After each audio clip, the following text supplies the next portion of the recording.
अहिल्यानगर महानगरपालिकेच्या कंत्राटी कर्मचारी धीरज परदेशी याच्यावर जो 3 दिवसांपूर्वी शहरातील मुकुंदनगर भागामध्ये एक सरकारी काम करत असताना काही अज्ञात टोळक्यांनी त्याच्यावर प्राणघातक हल्ला केलेला होता। या प्राणघातक हल्ल्यामध्ये धीरज परदेशी गंभीर जखमी झाल्याचं आपल्याला पाहायला मिळत होतं। त्यानंतर 3 दिवसांच्या उपचारानंतर आज त्याचा दुर्दैवी मृत्यू झाल्याचं आपल्याला पाहायला मिळतं। या मृत्यूनंतर आता हिंदुत्ववादी संघटनेचे कार्यकर्ते जे आहेत ते प्रचंड आक्रमक झाल्याचं आपल्याला पाहायला मिळतं।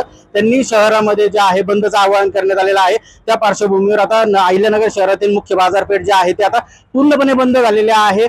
जे आहे हिंदुत्ववादी संघटनेच्या कार्यकर्त्यांकडून ठिकठिकाणी मोर्चे आणि घोषणाबाजी करत जे आहे बंदचं आवाहन करण्याचं आपल्याला पाहायला मिळत आहे। पोलीस बंदोबस्त देखील जे आहे मोठ्या प्रमाणावर आता सर्व चौकाचौकांमध्ये लावण्यात येत असल्याचं आपल्याला पाहायला मिळत आहे। कुठेही जे आहे कायदा आणि सुव्यवस्था बिघडू नये यासाठी आता पोलीस प्रशासन देखील आता सतर्क झालेला आहे।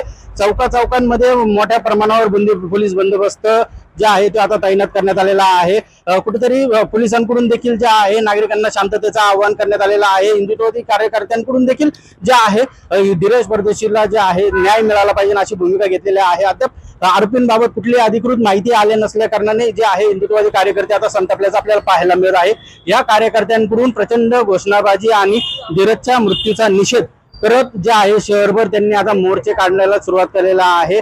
कुठेतरी या मोर्चाच्या माध्यमातून त्यांनी शहर जे आहे बंद करण्याचं आवाहन करण्यात आलेलं। खरं तर उद्यापासून जे आहे ते बंदचं आवाहन त्यांनी केलेलं होतं, मात्र आजच धीरजचा मृत्यू झाल्यामुळं त्यांनी जे आहे आता आजपासूनच शहर जे आहे बंद करण्याचं आवाहन केलेलं आहे। या बंदला आता अहिल्यानगर शहरातल्या नागरिकांनी देखील उत्स्फूर्त प्रतिसाद दिलेला आहे।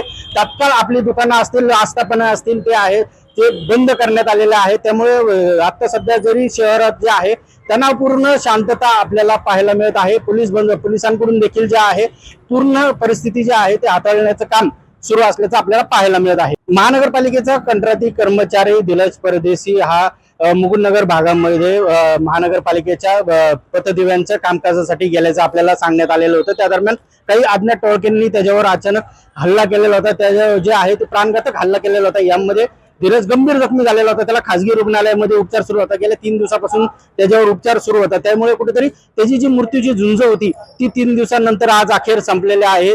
त्यामुळे कुठेतरी त्याचा दुर्दैवी मृत्यू आपल्याला झाल्याचं आपल्याला पाहायला मिळतं। या मृत्यूनंतर आता हिंदुत्ववादी संघटना प्रचंड आक्रमक झाल्याचं आपल्याला पाहायला मिळत आहे। कुठेतरी या घटनेमध्ये पोलिसांकडून जे आहे आरोपींची अद्याप अधिकृत माहिती अजून माध्यमांसमोर आलेली नाहीये।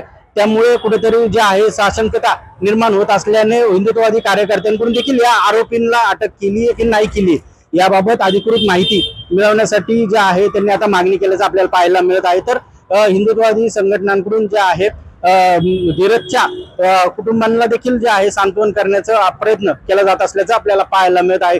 सकाळीच पालकमंत्री राधाकृष्ण विखे पाटील असतील, काल विधान परिषदेचे सभापती राम शिंदे यांसह अनेक आमदार खासदार जे आहेत त्यांनी धीरज परदेशी याची रुग्णालयात जाऊन भेट घेतलेली होती। कुटुंबियांची भेट घेऊन घटनेची चौकशी आणि त्यांचे सांत्वन देखील केल्याचं आपल्याला पाहायला मिळत होतं। आता शहर जे आहे ते आता तणावपूर्ण शांतता शहरात पाहायला मिळत आहे। यापुढे काय होतं हे पाहणं आता महत्वाचं ठरणार आहे। पोलिसांची भूमिका यामध्ये काय राहते हे पाहणं देखील महत्वाचं ठरणार आहे। गिरीश रासकर, नवराष्ट्र, अहिल्यानगर।